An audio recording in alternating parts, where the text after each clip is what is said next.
قال الله تبارك وتعالى في القرآن العظيم: ألا إن أولياء الله لا خوف عليهم ولا هم يحزنون. صدق الله العظيم. وقال النبي صلى الله عليه وسلم: النكاح من سنتي فمن رغب عن سنتي فليس مني. صدق الله العظيم وصدق رسول الكريم الكريم الامين. مولاي صل وسلم دائما ابدا على حبيبك خير الخلق كلهم. يا رب بالمصطفى كرم مقاصدنا واغفر لنا ما مضى واسع عنك. واقعہ جودو کرم کے شرے کٹھا دیا، واقعہ جودو کرم کے شرے کٹھا دیا، نہیں سنتا ہی نہیں مانگنے والا دیا، واقعہ مرتبہ ہے خاص ہے والا دیا۔ امام فرماتے ہیں گل وسائل اشارت میں واقعہ مرتبہ ہے خاص ہے والا تیرا، اونچے اونچوں کی سروں سے قدم آنا تیرا، اونچے اونچوں کی سروں سے قدم آنا تیرا۔ خواجہ ہند وہ دربار ہے آنا تیرا، خواجہ ہند وہ دربار ہے آنا تیرا، کبھی معلوم نہیں مانگنے والا تیرا، کبھی معلوم نہیں مانگنے والا تیرا۔ دوستو بزرگوں، الحمدللہ ہم یہاں پر حضور خواجہ کی نواز اللہ تعالی ہے آپ کے اس کے حوالے سے اور ہمارے بلاد بھائی پچھلے دورات میں بتائیں ان کی شادی آبادی کے سلسلے میں یہاں پر شامل ہوئے، یہاں پر اہتمام کیا گیا ہے۔ اللہ تعالیٰ سے دعا ہے مجھے اکبر کے اس کے تقاضوں کے مطابق ہم سب کو پیدا ہونے کی توفیق عطا فرمائے۔ اللہ تبارک و تعالیٰ نے قرآن مجید فرقان حمید میں ارشاد فرمایا: الا ان اولیاء اللہ لا خوف علیہم ولا هم یحزنون۔ خبردار، اللہ کے ولیوں پر نہ کچھ خوف ہوگا نہ غمگین ہوگا۔ قیامت میں ہر شخص غمگین ہوگا، پریشان ہوگا، سمسی کا عالم ہوگا، لیکن قربان جائیے اللہ کے نیک بندے ہوتے ہیں جو اولیاء کاملین ہوتے ہیں، اور دنیا میں تو ہوتے ہی سکون میں ہیں، لیکن قیامت میں اللہ تبارک و تعالیٰ کو سکون میں رکھے گا اور بے خوف رکھے گا۔ یہ اولیاء کی شان ہے۔ اور نبی صلی اللہ علیہ وسلم نے حدیث مبارکہ میں ارشاد فرمایا کہ جو شخص اللہ تبارک و تعالیٰ کے ساتھ مسیح ہے کہ جو شخص میرے ولی سے دشمنی رکھے اللہ تبارک و تعالیٰ خود اس سے اعلان جنگ کرتا ہے۔ حدیث قدسی نبی علیہ السلام نے بیان فرمایا کہ رب فرماتا ہے، اس لیے اولیاء کاملین محمد ہر اہل ایمان کے دل میں موجود ہوتی ہے۔ الحمدللہ انہیں بارکہ اور پاک ہستیوں کا ذکر کرنے کے لیے ہم یہاں پر مجتمع ہوئے۔ انہیں ہستیوں میں سے ایک ہستی حضور خواجہ نواز رحمۃ اللہ تعالی ہے۔ آپ کی ذات مبارکہ کسی تعریف کی محتاج نہیں، ہر شخص جانتا ہے مسلمان تو مسلمان ہند کے اندر ہندو بھی آپ کے در پر حاضر ہوتے ہیں۔ یہ بارگاہ ہے جہاں پر مسلمان ہی نہیں وہاں پر بنا تفریق غیر کو تقسیم کیا جاتا ہے۔ نبی علیہ السلام کی بارگاہ یا اولیاء کی بارگاہ یا اللہ کی بارگاہ بلا قسم وہاں پر بلا تفریق وہاں پر تقسیم کیا جاتا ہے۔ حضور خواجہ نواز رحمۃ اللہ تعالی ابھی آپ کی عمر 15 سال کے قریب تھی کہ والد صاحب کا انتقال ہو جاتا ہے۔ والد صاحب کے انتقال کے بعد والد نے پرورش کی، حتیٰ کہ ورثے میں آپ کو ایک باپ اور ایک چچی ملی والد صاحب کے ورثے میں۔ حضور خواجہ نواز رحمۃ اللہ تعالی علیہ کمسنی کے عالم میں ہیں، بچپنے میں ہیں، اپنے باپ کی رہبری کرتے، پانی وغیرہ دیتے، دیکھ بھال کیا کرتے۔ ایک دن کچھ ایسا ہوا، ایک بزرگ باپ میں تشریف لے آئے، ان کا نام تھا حضرت ابراہیم موسی رضی اللہ تعالی۔ یہ وقت کے بزرگ تھے، یہ نیک اللہ کے متقی بندے، ولی اللہ حاضر ہوتے ہیں۔ حضرت خواجہ نواز نے کہا جیسی وہ وہاں میں تشریف لائے، خواجہ صاحب نے طلب کے ساتھ بٹھایا، ٹھنڈا پانی پیش کیا، اور اس کے بعد ان کے سامنے کچھ گوشت وغیرہ رکھے، روایت کا انگور رکھے اور پتی رکھی ہے، تو وہ سامنے رکھ کر بڑے ادب سے آپ سامنے بیٹھ گئے۔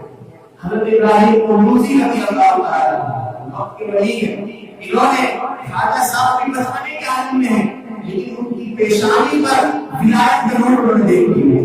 اللہ تبارک و تعالی سے بڑا کام کرنے والا ہے۔ حضرت ابراہیم کو وہی فرمانے لگے، بیٹا کیا کام کرتے ہیں؟ عرض کی حضور سارا دن میں یہ باغبانی کرتا ہوں، جو اجرت ہوتی ہے میں گھر لے جاتا ہوں، اس کی 2 حصے ہوئے اجرت کے، ایک والدہ رکھ لیتی ہیں اور ایک غربا اور فقراء کو تقسیم کر دیتی ہیں۔ اس طرح میرے گزر بسر ہو رہا ہے۔ آپ نے فرمایا بیٹا علم حاصل کرو، کیا فرمایا؟ علم حاصل کرو، اور اپنی جیب سے ایک روٹی کا ٹکڑا نکال کر دیا اور تیزی کے ساتھ آپ باغ سے چلے گئے۔ حضرت علی نواز رحمۃ اللہ تعالی آپ نے ادب کیا، آپ کو سیدھا کیا ملا؟ جو بندہ ادب کرتا ہے اللہ تبارک و تعالی بعض اوقات ایسا سیدھا دیتا ہے کہ اس کو ہدایت کا درجہ پر سرفراز کرتا ہے۔ آپ نے ادب کیا حضرت ابراہیم کو موسی کا، جب کہتے ہیں کہ میں نے روٹی کا ٹکڑا ہاتھ سے اتارا، میرے دل کی دنیا میں تبدیل ہو گئی۔ کہتے ہیں کہ میں باغبانی کیا کرتا تھا، ساری چیزیں میں نے بیچ دی، اللہ کی راہ میں مال صدقہ کر دیا، اور والدہ کے ہاتھ پر دستبوسی کرتے ہوئے میرے اجازت چاہیے کہ امی جان مجھے علم حاصل کرنے کے لیے اجازت دے دی، کیونکہ پہلے زمانے میں اپنے شہر میں علم حاصل کرنے کے بعد دیگر شہروں میں جایا جاتا ہے۔ تو آج تو بہت آسان ہے علم حاصل کرنا، جگہ جگہ انسٹیٹیوٹ ہوتے ہیں، پہلے ایسا نہیں ہوتا تھا، شہر جانا پڑتا تھا، دوسرے ملک سفر کرنا پڑتا تھا۔ باہر والدہ کی اجازت لے کر آپ علم کے سفر میں روانہ ہو گئے۔ دیکھیں یہاں پر ایک نقطہ ہمیں مزید اس میں سے ملتا ہے کہ اپنے بزرگوں کو ہمیں ادب کرنا چاہیے۔ نبی علیہ السلام نے فرمایا کہ جو اپنے بچوں پر شفقت کرے، چھوٹوں پر، اور جو اپنے بزرگوں کی عزت و احترام و عظمت کا پاس رکھے، فرمایا وہ جنت میں میری رفاقت حاصل کرے۔ چاہتے ہیں کہ ہمیں رسول اللہ کا پڑوس ملے، نبی علیہ السلام نے فرمایا کہ دنیا میں بزرگوں کا احترام کرتا ہے، جنت میں میرا پڑوسی ہوگا۔ اور ہمیں فرمایا ایک روایت کے اندر آتا ہے جو چھوٹوں پر رحم نہیں کرتا، شفقت نہیں کرتا، بڑوں کے ساتھ عزت اور ادب کا معاملہ نہیں کرتا، فرمایا کہ وہ ہم میں سے نہیں ہے، ہمارے سے کوئی تعلق ہی نہیں ہے مسلمانوں سے۔ اس لیے ہمیں اس طرح ضرور توجہ کرنی چاہیے۔ تو خواجہ صاحب علی نواز رحمۃ اللہ تعالی علیہ، آپ نے پہلا قرآن مجید حفظ کیا، پھر آپ کے درس نظامی جو پر علوم کے علم کو حاصل کرنے کے بعد جب آپ دستار فضیلت ہوئی، مرشد کامل کو تلاش میں نکل پڑے، اور عیشا پور کے قریب آپ پہنچتے ہیں ہمارے گاؤں کے، وہاں ایک ہارون گاؤں نام ہارون، وہاں ایک اللہ کے ولی اور وقت کے کتب اور ایسے ولی کہ دور دور تک ان کا چرچا تھا، حضرت عثمان غنوی رضی اللہ عنہ ان کے پاس جاتے ہیں۔ جب پیر صاحب نے دیکھا کہ مرید آیا، پہلی ملاقات، پیر صاحب نے فرمایا بیٹا ہم بہت دنوں سے انتظار کر رہے ہیں، کافی دیر کر دی ہمیں، پہلی ملاقات، لیکن اللہ کی طرف سے آتا ہے کہ کس کو کیا نعمت دینی، یہ نعمت تقسیم ہو چکی ہے، ہم چاہیں کہ فلاں جگہ سے حاصل کرنے کے لیے کچھ نہیں ہو سکتا، ہر شخص کا جس طرح رزق تقسیم ہو گیا اسی طریقے سے ہر نعمت بھی تقسیم ہو گئی، کوئی کام کوشش کرنے کے بعد دوسری طرح سے حاصل نہیں کر سکتا، رب تعالیٰ نے ہر جگہ اس کا حصہ رکھ دیا۔ بہرحال وہاں پر آپ رسول طے کرنے لگے، ایک پیر صاحب نے بلایا، فرمایا بیٹا ذرا آسمانوں تک نگاہ اٹھاؤ اور مجھے بتاؤ تم کہاں تک دیکھ سکتے ہو۔ جب آپ آسمان کی طرف نگاہ اٹھائے، عرض کرتے ہیں حضور شیخ محترم میں فرش سے لے کر عرش تک اور عرش سے لے کر فرش تک جتنی بھی اللہ تعالیٰ نے چیزیں پیدا کی ان سب کو میں دیکھ رہا ہوں۔ حضرت عثمان غنوی رضی اللہ عنہ آپ کی صحبت کا رخ چڑھنے لگا، فرمایا بیٹا ابھی منزل بہت دور ہے، کچھ اور ریاضت مجاہدہ کر دیا، پھر آپ نے دوبارہ ریاضت مجاہدہ کر دوسری مرتبہ بھی صاحب بلایا، فرمایا بیٹا اب دیکھ کر بتاؤ کہ کہاں تک دیکھتے ہو۔ اس کی حضور میں ہر بنا بعد میں رہتے کھڑے کھڑے یہاں سے تحت الثرا تک اور عرش معلی تک جتنی چیزیں اللہ نے پیدا کی وہ سب بلایا فرمایا۔ اب فرمایا بیٹا ابھی بھی بہت پیچھے ہے، ابھی بس منزل مقصود تک پہنچنا باقی ہے، اور مجاہدہ حتیٰ کہ آپ تیسری مرتبہ بھی مجاہدہ کرنے لگے تو دوبارہ آتے ہیں، آپ کے بھی صاحب نے کہا بیٹا آپ دیکھ کر بتاؤ کہاں تک نظر جاتی ہے۔ جب آپ نے دیکھا حضرت علی عباس رحمۃ اللہ تعالی علیہ فرماتے ہیں کہ اللہ تبارک و تعالی کے نور کے آگے جتنے بھی عظمت والے حجاب ہیں ان تمام پردوں میں اللہ تبارک و تعالی کی حقیقت و معرفت میں دے رہا ہے. یہ ہے آخری مقام. فرمایا بیٹا اب تم منزل مقصود تک پہنچ گئے. اللہ تبارک و تعالی کی حقیقی معرفت حاصل کر لینا. اللہ تبارک و تعالی کی معرفت حاصل کر لینا اصل پیر کا کام نہیں ہوتا ہے. وہ فنا فی اللہ میرے بندہ فنا فی الشیء فنا فی الرسول میں فنا فی اللہ. حضور صلی اللہ علیہ وسلم آپ نے اپنے میں ریاضت و مجاہدے کو مکمل کیا. حتیٰ کہ پیر صاحب کے ساتھ حج پر تشریف لے گئے. حج پر تشریف لے جانے کے بعد پیر صاحب نے خواجہ صاحب کا ہاتھ پکڑا اور ہاتھ پکڑنے کے بعد اللہ تبارک و تعالی کو دعا کی. خواجہ صاحب فرماتے میرے پیر صاحب کہنے لگے یا اللہ میں نے اس بندے کو اپنے مرید بنایا, اس کو کامل کیا, تو بھی اس کو اپنی بارگاہ میں قبول کر. اب آواز کیا آتی ہے؟ اللہ تبارک و تعالی کی جانب سے حرف غیبی سے آواز آتی ہے کہ رب نے فرمایا کہ اللہ تبارک و تعالی تمہارے اس بندے کو, اس مرید کامل کو اپنی بارگاہ میں قبول کرتا ہے. اور وہاں پر 3 دن رہے. دن لینے کے بعد نبی علیہ السلام کی بارگاہ میں آ گئے. وہاں آپ نے 6 مہینے گزارے مدینہ شریف. مدینہ شریف میں آپ نے 6 مہینے گزارے. جانے کا وقت آیا تو آپ کچھ آرام کر رہے تھے کہ نبی علیہ السلام کی خواب میں زیارت ہوئی. سبحان اللہ. نبی علیہ السلام کی خواب میں زیارت ہوئی. آپ علیہ السلام نے فرمایا بیٹا آپ حسنی حسینی سید ہیں. نبی علیہ السلام کی اولاد میں سے ہیں. والد کی طرف سے حسینی ہے اور والدہ کی طرف سے حسنی ہے. نجیب الطرفین سید ہے. نبی علیہ السلام نے فرمایا اے میرے بیٹے حسن تم ہند جاؤ, تم ہند جاؤ, وہاں جا کر تبلیغ دین کا کام کرو. ہم نے آج سے تمہارا نام معین الدین رکھ دیا. معین الدین کا مطلب ہوتا ہے دین کا مددگار. پھر وہ وقت ایسا بھی آیا کہ جب انا صاحب کو اپنے انتظار کی طرف سے کام کی طرف آتا ہوں, جب خواجہ غریب نواز رحمۃ اللہ تعالی علیہ آپ نے انا صاحب کو کوزے میں بند کیا اور جب دوبارہ پانی لگایا تو دریا دوبارہ سے ویسے ہی ہو گیا, پانی لبالب بھر گیا. یہ چیز دیکھ کر 32,000 ہندو کرنا پڑتا ہے اسلام میں داخل ہوا. پھر ایسا وقت بھی آیا کہ خواجہ صاحب ایک وقت میں کئی ہزار لوگوں کو آپ مسلمان کرتے, حتیٰ کہ 90 لاکھ کا مجمع ہندوستان میں آپ نے اسلام قبول کروایا. نواز رحمۃ اللہ تعالی علیہ کی شخصیت بڑا بڑا بلند و بالا بھاری رحمۃ اللہ تعالی. یہ ہندوستان کے راجا رہے, بادشاہ تھے. نام تو سنا ہی ہم لوگوں نے تاریخ کے اندر. اور میزائل بھی پاکستان کا. آج یہ وقت ہو رہا ہے سے معاملہ ہوا ہے ہندوستان کے اندر. بڑا گھمسان کی لڑائی ہوئی ہے جس میں شہاب الدین غوری کو شکست ملا. غزنی میں آ کر آپ رہنے لگتے ہیں اور بڑے سوگوار ماحول میں یہ شکست ہو گئی اور ساری چیزوں کو انہوں نے چھوڑ دیا.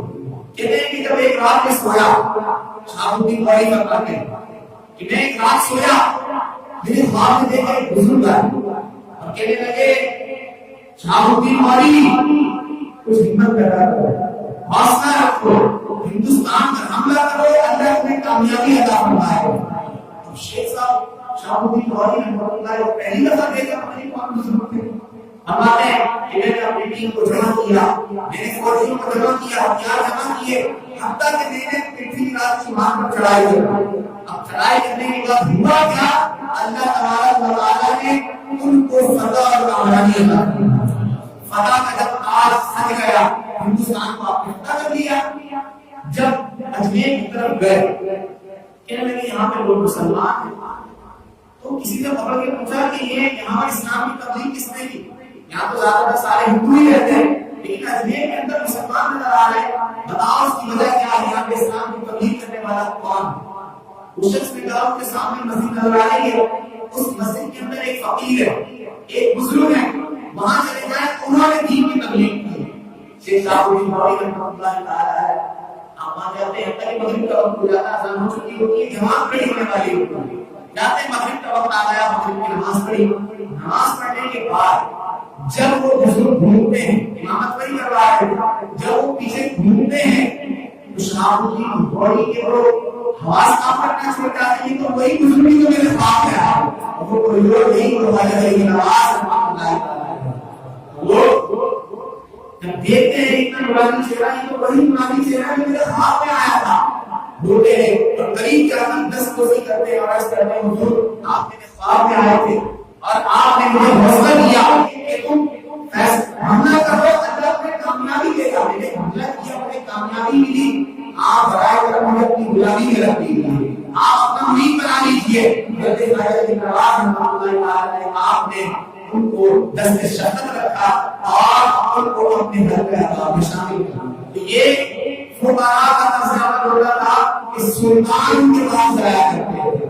تو گزارش ہے کہ ہمیں ان کی تعلیمات پر عمل کرنا چاہیے. تعلیمات کیا ہے؟ ہر ولی جو بھی اس وقت کی ہے جو بھی ولی ہے وہ شریعت و سنت پر عمل کرتا ہے. وہ قرآن سے محبت کرتے ہیں وہ نمازوں سے محبت کرتے ہیں اور نمازوں سے ایسی محبت کرتے ہیں اشراق و جاز کیا تہجد کیا ساری نمازیں وہ پڑھتے ہیں نوافل کی کثرت کیا کرتے ہیں. اور آج کا مسلمان نماز سے دور ہے. آج کا مسلمان خواجہ کا نام لینے والا غوث اعظم شیخ عبد القادر جیلانی تمام اولیاء کے سردار کا نام لینے والا رسول اللہ کو ماننے والا تمام صحابہ کرام علیہ الرضوان سے محبت کرنے والا اہل بیت اطہار کی عبادت کرنے والا شہداء کے نام پر ساری چیزیں کرنے والا اس کے نبی کے دعوے پر جان لٹانے والا یہ نعرے لگانے والا آج مسلمان قرآن سے دور ہے آج نماز سے دور ہے.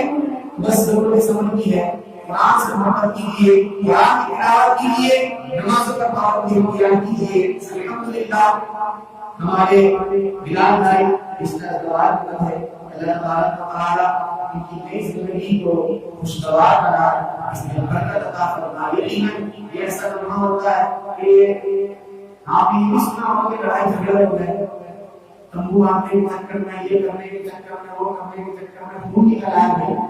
ابھی کیا تھا یہ مائیوں کا پروگرام تھا جو ہندوانہ رسم و رواج ہے ان کو چھوڑ چھاڑ کر اسلام نے سیدھا سیدھا یہ ایک اصول دیا ہے نکاح کرو ولیمہ کرو. حضرت نبی علیہ السلام نے فرمایا اگر کہ ایک بکری کے ساتھ ولیمہ کرو. یہاں پہ کیا ہے جب تک 4 لاکھ 5 لاکھ نہیں ہوگا تو نہیں کرتی ہے بالکل غلط روش. ستارے ملا کے شادی کے دے گئے وہی فلاں مہینے میں شادی نہیں کریں گے فلاں خالی کا مہینہ ہے. یہ اسلام کا نظریہ نہیں ہے.